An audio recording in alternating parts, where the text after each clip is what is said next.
what are the most difficult things about bringing an emerging technology into the market? Need to find money, need to find good people. The key is to time your particular differentiated technology with the market need. Have a compelling product with a very well-defined need, just an overwhelming desire for your service or product, and be just very cash conservative. And you've magnified your chances of success tremendously.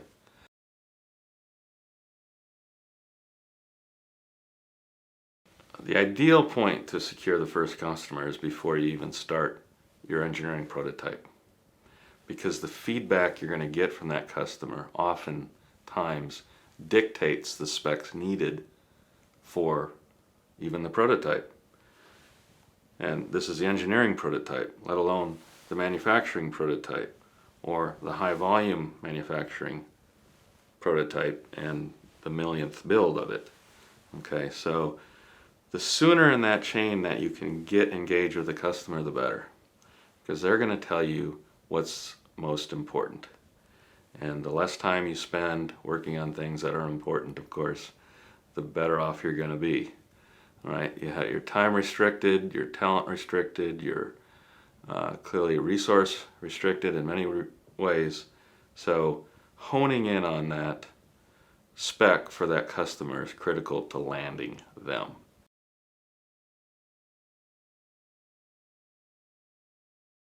One of the issues with MEMS, microsensors, is their development cycles are incredibly long. At MANCEF we realize this, and we're trying to help accelerate those development cycles and ultimately product cycles by avoiding the defocus and the pitfalls in a state where they're just burning more cash than they need to, and to step back and really hone in on their value proposition. Having a platform technology that can address multitude of products also can defocus the organization, which causes project creep. It defocuses the company's goals often, and this will be a disservice to the investors at the end of the day. One company, and they have a classic platform technology. It's really true. It is like you can use this for all kinds of things, and they want to use it for all kinds of things. And they thought they were doing really well by honing it down to about 5. Okay, and I said, you need to pick one. And they said, that's impossible. We're gonna fail, right? When exactly the opposite was the case. If they didn't pick one, and so what ultimately happened is they ran out of money. This happens over and over again, and it's not just millions. It's hundreds of millions upon hundreds of millions of dollars go into product development that just never goes anywhere because they got defocused, they didn't understand the customer.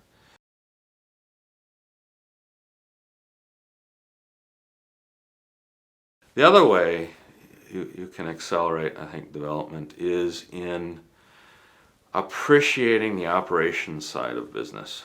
You can't have manufacturing dictate the specification, but you absolutely have to include them. You have to integrate their thoughts into the design, and you have to get their feedback. Ultimately, if you're trying to design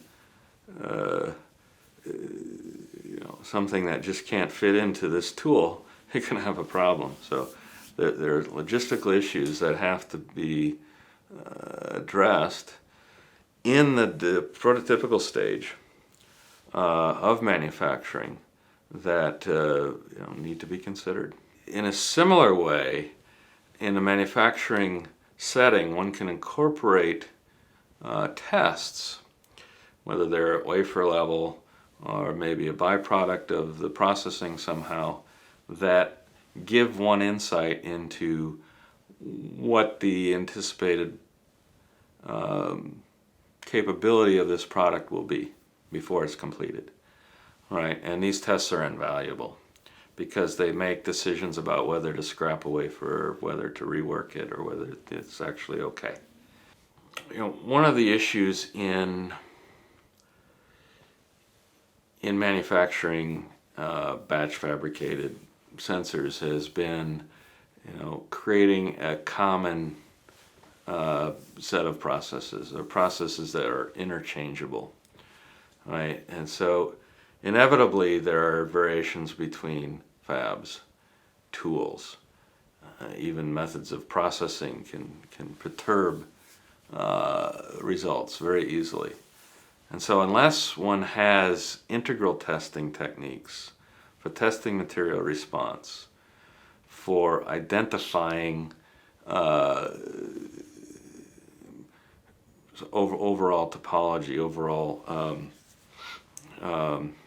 dimensional accuracy and control, right, you will not have insight into why results vary from design. The other peculiar aspect of a sensor is that every device needs to be tested before it can be sent out. And so what often is found is that testing becomes the dominant cost add to a sensor. The more automated, the more less involved that the testing can be, therefore, and clearly we know that will impact the cost of the sensor tremendously. And again, this needs to be addressed at the outset very carefully. How are you going to test these devices? Can you do it in batch? Do you have to singulate them before testing them? Do they have to be packaged in a particular way before testing them?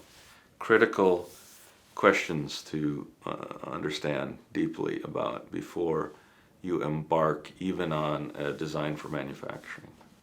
Oftentimes, my experience is that one has to create unique instrumentation or unique features in the product to enable one to access those peculiar attributes of the process. And so this takes foresight. Indeed, it can't be done after the fact. It has to be integrated when you're designing the product.